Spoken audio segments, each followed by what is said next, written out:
Good evening students. हम आपके लिए जैसे पहले हमने एक वीडियो और बनाई थी 11वीं क्लास से ही, उसमें हमने आपको जो है जो फंडामेंटल फोर्स होते हैं उससे रिलेटेड बताया था, और फिजिक्स क्या है या फिजिक्स की जो साइंस थी, साइंस की शाखाओं के बारे में बताया था। तो आज उसी फिजिकल वर्ल्ड से सेकंड वीडियो है और चैप्टर भी फिनिश हो जाएगा इसी वीडियो से। तो देखिए, आज हम बात करते हैं कि स्कोप ऑफ फिजिक्स यानी फिजिक्स का प्रयोजन क्या होता है। तो उसको दो भागों में बांटा गया है। दो भागों में इसका जो भौतिक विज्ञान को जो कह सकते हो आप, दो भागों में डिवाइड किया गया है। एक तो होता है मैक्रो, एक होता है माइक्रो। तो जो मैक्रो होता है उसी को हम क्लासिकल फिजिक्स या चिरसम्मत या स्थूल भौतिकी भी बोलते हैं। इसमें क्या होता है, प्राकृतिक घटनाओं का अध्ययन किया जाता है। प्राकृतिक घटनाओं का, और ऐसा भी कह सकते हो ऊपरी तौर पर अध्ययन किया जाता है किसी भी वस्तु का। ऐसा नहीं कि हाँ आप उसके अंदर बहुत अंदर तक, गहराई तक चले जाते हैं। जैसे आप पढ़ने को ही ले लीजिए, तो कुछ बच्चे ऐसे होते हैं जो केवल टॉपिक को पढ़ा और फिनिश कर दिया या उसको रट लिया। कुछ ऐसे होते हैं कि वो उस टॉपिक में क्या हुआ कि उस टॉपिक की हर पहलू तक जाने की कोशिश करेंगे कि ये ऐसा क्यों हुआ है, या इस तरह की अगर हमने इसमें कुछ ऐसी घटना हुई है, कोई उसमें इवेंट हुई है, तो वो घटना ही क्यों हुई है, या इसी तरह की घटना क्यों हुई है इसमें। तो इस तरह की कोई तो बहुत डीपली सोच लेता है, कोई केवल ऊपरी तौर पर उसको याद करता पढ़ता और क्या सोचता है कि बस इतना ही है मेरे सिलेबस में, मुझे इससे ज़्यादा और कुछ नहीं पढ़ना।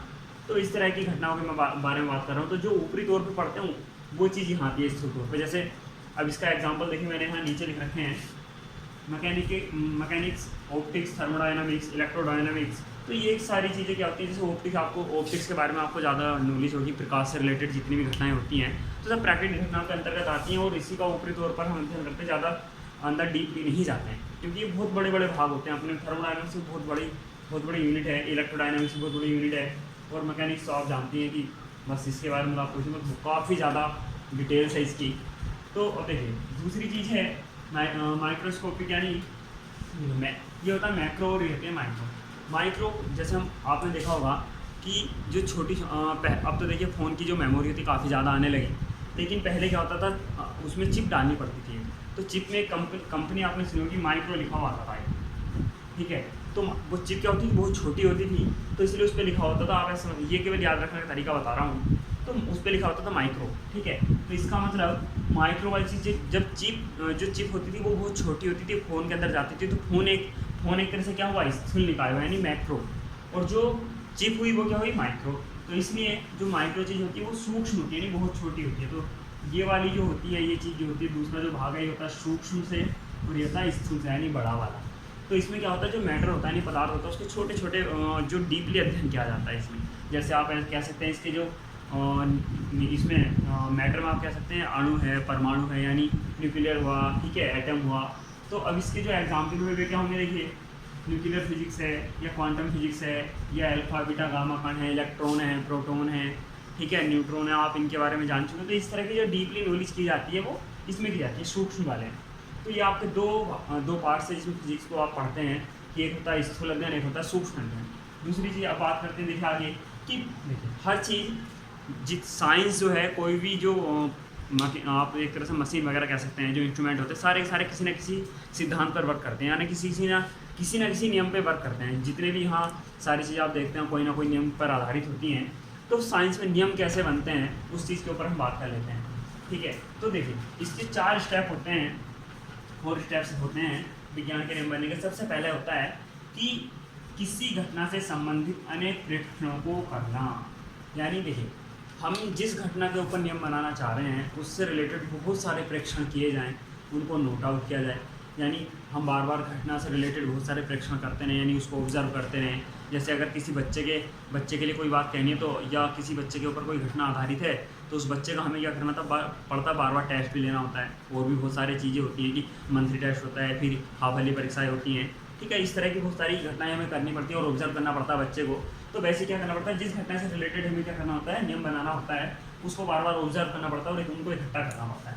दूसरा, प्रेक्षणों का अध्ययन करके निष्कर्ष प्राप्त करना और नियम बनाना, यानी जब अब हमने प्रेक्षण इकट्ठे कर लिए बहुत सारे, तो प्रेक्षण एकत्र करने के बाद उनसे हमें कुछ ना कुछ निष्कर्ष जरूर मिलेगा कि हाँ इसके बारे में हम क्या कह सकते हैं, क्या नहीं कह सकते हैं। उन निष्कर्ष को प्राप्त करने के बाद उन निष्कर्ष के आधार पर क्या बनाए जाते हैं, नियम बनाए जाते हैं, ठीक है। अब नियम आपके पास आ चुका होता है दूसरे स्टेप में।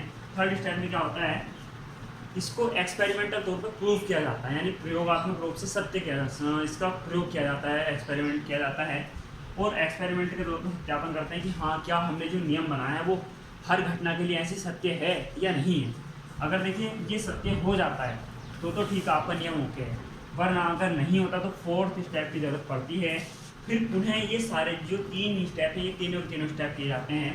अगर यहाँ नियम नहीं बन पाता तो देखिए, तो इसमें क्या करना पड़ता है, आवश्यकता पड़ने पर। आवश्यकता पड़ने का मतलब अगर आपका थर्ड स्टेप पे नियम नहीं बना तो आपको फिर फोर्थ स्टेप में क्या करना होता है, इन तीनों स्टेप को दोबारा रिवाइज करना होता है, यानी दोबारा ऊपर से सब कुछ मतलब स्टार्टिंग से ही करना होता है कि प्रेक्षण कीजिए आप दोबारा, उसके बाद दोबारा निष्कर्ष प्राप्त कीजिए, नियम बनाइए, फिर प्रायोगिक सत्यापन कीजिए।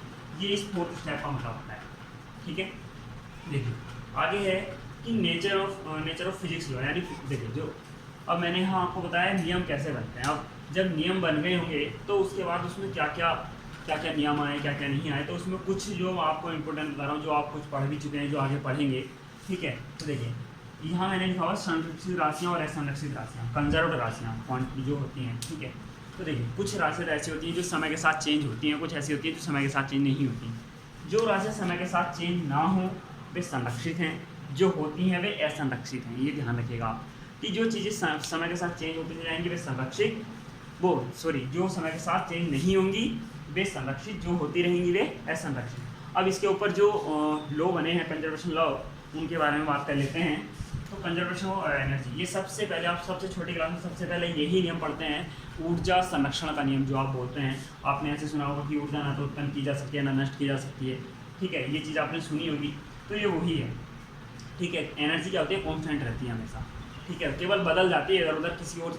अब जो एनर्जी देखिए, अब ऐसा होता है जो कोई भी व्यक्ति जो होता है या कोई भी जीव क्या करता है, खाना खाता है, उससे एनर्जी उसको मिलती है। अब वो एनर्जी वेस्ट कहाँ होती है, कोई किसी ना किसी काम करने में जाती है। अब ऐसा तो हुआ नहीं कि हाँ वो एनर्जी अपना आप बेकार हो गई, किसी ना किसी काम में तो कोई, अब जैसे एनर्जी बोलने में भी जाती है। ठीक है, आप कोई वर्क करोगे उसमें भी जाती है, आप पढ़ने का काम कर रहे हो, लिखने का काम कर रहे हो, तब भी तो एनर्जी की जरूरत होती है। तो एनर्जी वहाँ कई अलग अलग तरीके से अलग अलग तरह से वेस्ट होती चली जाती है आपकी। ठीक है, तो वो केवल बदल जाती है। जैसे अब आप कार्य कर रहे हैं तो एनर्जी किस में कन्वर्ट हो गई, कार्य में कन्वर्ट हो गई। और अगर आपको आप उस कार्य से अगर एनर्जी, ऐसा होता है कि हाँ हम लिखने से, जो आपने लिखने में एनर्जी वेस्ट की, एक तरह से ही सोचिए, तो जो लिखने का आपने कार्य किया, अगर ऐसा हो सकता है कि वो कार्य वापस एनर्जी बदल सकता है, तो वो आपकी उतनी ही एनर्जी वापस आ गई होती जितनी लिखने में आपने वेस्ट की है। ऐसा नहीं होता कि हाँ वो एनर्जी वापस नहीं हो सकती थी। ये मैं केवल मैं आपको उसके तौर पर समझा रहा हूँ कि एग्जाम्पल के तौर पर कि एनर्जी कंजर्व करने का मतलब क्या है। जैसे अब एक छोटा सा एग्जाम्पल मैं दूँ कि बल्ब होता है, ठीक है, या कोई अब तो LED चलती हैं, तो उसमें क्या होता है, आप लाइट देते हैं यानी विद्युत ऊर्जा देते हैं। ठीक है, और जो हमें प्राप्त होती है वो क्या होती है, प्रकाश से ऊर्जा प्राप्त होती है। तो जो विद्युत ऊर्जा थी वो किससे प्राप्त, कहाँ से प्राप्त हो रही है, अब हमें प्रकाश से ऊर्जा में परिवर्तित ही तो हो रही है। तो परिवर्तित हो सकते हैं, लेकिन ऐसा नहीं हो सकता कि हाँ आप नष्ट कर सकते हो, उत्पन्न कर सकते हो बल्कि। ठीक है, दूसरी चीज़ देखिए, conservation law of linear momentum यानी संवेग संरक्षण का नियम। तो ये कब होता है, इस संरक्षण में क्या होता है, जो बल होता है, बल क्या होता है, कांस्टेंट रहता है। आप एक तरह समझ के जा सकते हैं कि बल क्या होगा, चेंज नहीं होगा, तो उसकी वैल्यू आप एक तरह से कह सकते हैं कांस्टेंट रहेगी। तो उस टाइम जो लीनियर मोमेंटम होता है वो क्या होता है, कांस्टेंट रहता है हमेशा वस्तु के लिए। ठीक है, अब इसके बाद है conservation law of angular momentum यानी कोणीय संवेग संरक्षण का नियम। तो देखिए, जब हम एंगुलर मोमेंटम वाली चीज़ें यानी जो घूर्णन राशियाँ होती हैं, उनसे जब उनके बारे में बात करते हैं, तो जो कार्य बल का होता है लीनियर मोमेंटम में, यानी जो रेखीय गति होती है उसमें जो कार्य किसका होता है, बल का होता है। वही घूर्णी गति में कार्य होता है बल आघूर्ण का। जो टोटो लिखा हुआ है इसका मतलब होता है बल आघूर्ण, मैंने आगे लिखा हुआ भी है। ठीक है, तो जैसे बल होता है यहाँ रेखीय गति में, वैसे वैसे यहाँ क्या होता है, बल आघूर्ण कार्य करता है। तो यहाँ जब लीनियर मोमेंटम में बल कॉन्स्टेंट है तो यहाँ टोटो कॉन्स्टेंट होगा, यानी बल आघूर्ण क्या होगा, नियत होगा। फिर है मास एनर्जी कंजर्वेशन। तो इसमें क्या है, देखिए आपने छोटी क्लास में उसकी हम कहते हैं, एक वैज्ञानिक आइंस्टीन, उन्होंने ऊर्जा समीकरण दी थी जिसको हम बोलते हैं E = mc²। ठीक है, E = mc²। ये क्या होती थी, आइंस्टीन की प्रकाश ऊर्जा समीकरण है। ठीक है, इससे इन्होंने क्या किया था कि ऊर्जा को द्रव्यमान में, द्रव्यमान को ऊर्जा में कन्वर्ट किया था। ठीक है, ये सबसे पहली ऊर्जा जो एनर्जी कंजर्वेशन लॉ है उससे रिलेटेड इक्वेशन है, और ये सबसे पहली इक्वेशन है जिससे एनर्जी को कन्वर्ट करके दिखाया गया था, यानी ऊर्जा को द्रव्यमान में, द्रव्यमान को ऊर्जा में परिवर्तित किया जा सकता है। ये जो C लिखा हुआ है इसका मतलब होता है 3 × 10⁸ मीटर/सेकेंड। ये निर्वात में प्रकाश की चाल होती है, निर्वात में प्रकाश की चाल होती है, और ये कॉन्स्टेंट वैल्यू है। जो स्मॉल c है यहाँ निर्वात में प्रकाश की चाल है, और ये कॉन्स्टेंट वैल्यू होती है 3 × 10⁸ मीटर/सेकेंड। तो आज के लिए केवल इतना ही है। और आपका फर्स्ट चैप्टर कंप्लीट है जो फिजिकल वर्ल्ड था। आगे जब हम आपको सिखाएंगे तो सेकंड वीडियो कोई भी देखिए मिस मत कीजिएगा, क्योंकि आपको वहाँ डायमेंशन वगैरह निकालनी होती हैं, और डायमेंशन जो होती हैं वो फिजिक्स का बिल्कुल बेस है।